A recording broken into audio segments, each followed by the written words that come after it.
तो बच्चों, हम लोगों ने इलेक्ट्रिसिटी को ख़त्म कर रखा है। अब आगे किस टॉपिक पर बढ़ रहे हैं?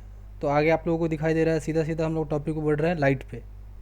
ठीक है, जो पढ़ा दिए हैं वो आपको याद रहना चाहिए अगर आपको एग्ज़ाम क्लियर करना है। अगर नहीं करना है तो बस आप अपना देखते रहिए, उसको स्किप करते रहिए और मज़ा लेते रहिए यूट्यूब पे। ठीक है, अगर चाहते हैं एग्ज़ाम निकले तो पॉइंट टू पॉइंट हम पढ़ा रहे हैं, बस उतना को फोकस करके याद कर लीजिए। और आगे का अगर आप चाहते हैं कि आगे कुछ और भी पढ़ना है तो आप नए नए बुक्स को ट्राई कीजिए, नए नए क्वेश्चंस बनाइए। थ्योरी रट्टा मारने से ज़्यादा नहीं होगा, बस चीज़ों को समझ लीजिए कैसे एग्ज़ाम में आ रहा है, कैसे हमको उसको हैंडल करना है पेपर को। ठीक है, तो आते हैं, चलिए बिना कुछ फालतू बातों के हम लोग आते हैं लाइट चैप्टर पे। अब एक बात बताइए, लाइट का डिस्कवर कौन किया? लाइट का डिस्कवर रोमर ने किया।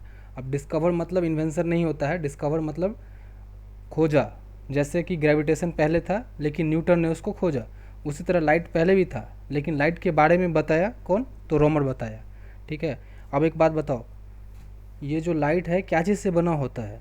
तो लाइट फोटोन से बना होता है। ठीक है, फोटोन से बना होता है। और उसका स्पीड क्या होता है? तो स्पीड 3 × 10⁻8 मीटर पर सेकेंड। ये जो यूनिट है मीटर पर सेकेंड, ये ध्यान में रखना, क्योंकि ऑप्शन में हो सकता है कभी तुम लोगों को कन्फ्यूज करने के लिए किलोमीटर भी डाल दे। ठीक है, तो इसको हमेशा ध्यान में रखना, 3 × 10⁸ मीटर पर सेकेंड है। क्लियर है? चलो, और अगली बात, एक बात बताओ, लाइट का कैसा नेचर होता है? लाइट का डुअल नेचर होता है। जैसे बहुत सारे आदमी का भी डुअल नेचर होता है ना, हाँ, यहाँ पे कुछ और, कहीं और गए तो कुछ और।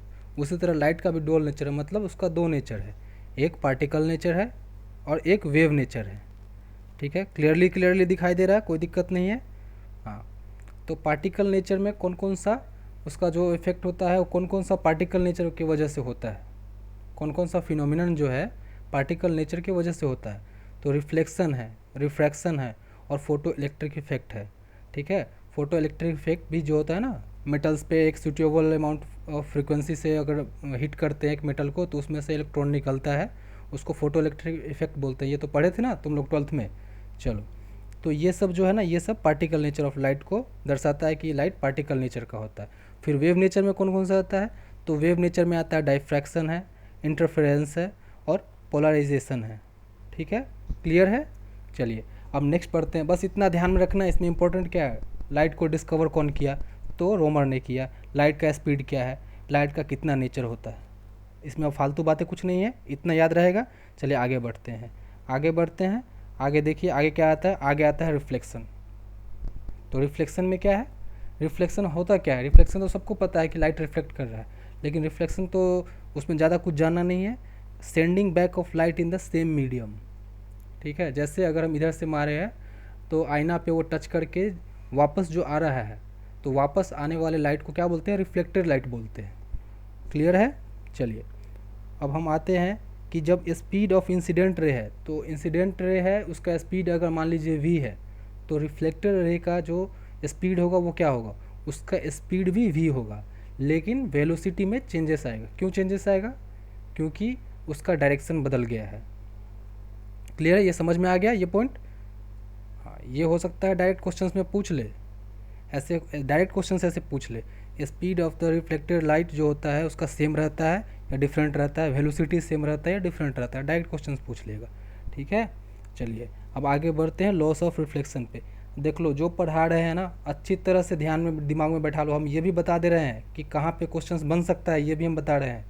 फालतू की बातों को इग्नोर करो। कोई टीचर अगर कुछ पढ़ा रहा है फालतू को चीज़ों दिमाग में रखने का ज़रूरत नहीं है, और फालतू को चीज़ों को दिमाग से पूरा पूरा बाहर निकाल के रखो। अब चलो अगले टॉपिक पे आते हैं। अगला टॉपिक क्या है? Loss of reflection.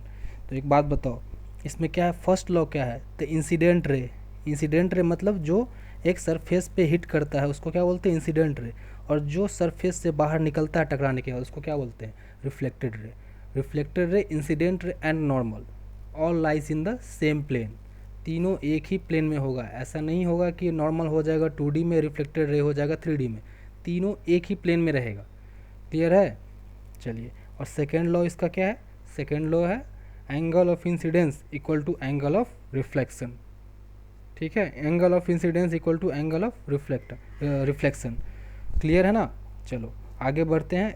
इतना बस ध्यान में रखना, कितना लॉ है? दो लॉ है, ठीक है। चलो नेक्स्ट टॉपिक पे आते हैं। नेक्स्ट टॉपिक है इमेजेस। कितने तरह के इमेज होते हैं? एक रियल इमेज होते हैं, एक वर्चुअल इमेज होते हैं। तो रियल इमेज कैसा इमेज होता है? रियल इमेज वो होता है जो स्क्रीन पे फॉर्म हो जाए। स्क्रीन पे फॉर्म कैसे होगा? जब रिफ्लेक्टेड रेस आपस में मीट करेंगे तभी वो इमेज रियल इमेज होगा, तभी वो स्क्रीन पे फॉर्म होगा। समझ में आ गया रियल इमेज का कंसेप्ट? और वर्चुअल इमेज क्या है? जो वर्चुअल इमेज वो है जो रिफ्लेक्टेड रेस के मीट हुए बिना बन जाए इमेज, उसको क्या बोलेंगे? वर्चुअल इमेज बोलेंगे। तो जैसे ये कॉनकेव मिरर है, ये कॉन्वेक्स मिरर है। कॉनकेव मिरर में क्या होगा ना, बाहर से पॉलिश्ड रहेगा, बाहर से पॉलिश्ड रहेगा, ठीक है ना? समझ में आ रहा है? क्लियर है? और कॉन्वेक्स मिरर में कैसा रहेगा? अंदर से पॉलिश्ड रहेगा। समझ में आ रहा है ना? तो हम इसके बारे में भी बताएंगे कि कॉन्वेक्स मिरर में इमेज कहाँ पे रखेंगे तो वर्चुअल बनेगा और कहाँ पे रखेंगे तो रियल एंड इन्वर्टेड बनेगा, ठीक है। और जो कॉनकेव मिरर का जो है property same to same convex lens का है, और जो कॉन्वेक्स मिरर का same to same concave lens का है। तो ज़्यादा दिमाग लगाने का ज़रूरत नहीं है, ज़्यादा पढ़ने का ज़रूरत नहीं है, इतना बता दिए, इतना ध्यान में रखो। फिर आगे का टॉपिक हम आगे एक्सप्लेन करेंगे, इतना दिमाग में रहना चाहिए। नहीं रहा तो फिर पता हम क्या करते हैं, ठीक है। आज मूड अच्छा है, आज बिना गाली दिए तुम लोगों को पढ़ाए हैं, क्योंकि आज मेरा मूड अच्छा है। याद करो और याद करते रहो, तभी एग्ज़ाम क्लियर होगा, नहीं तो पिटाई के साथ साथ कैसा सुनाते हैं अच्छी तरह से मालूम है। चलो आज के लिए इतना ही, थैंक यू।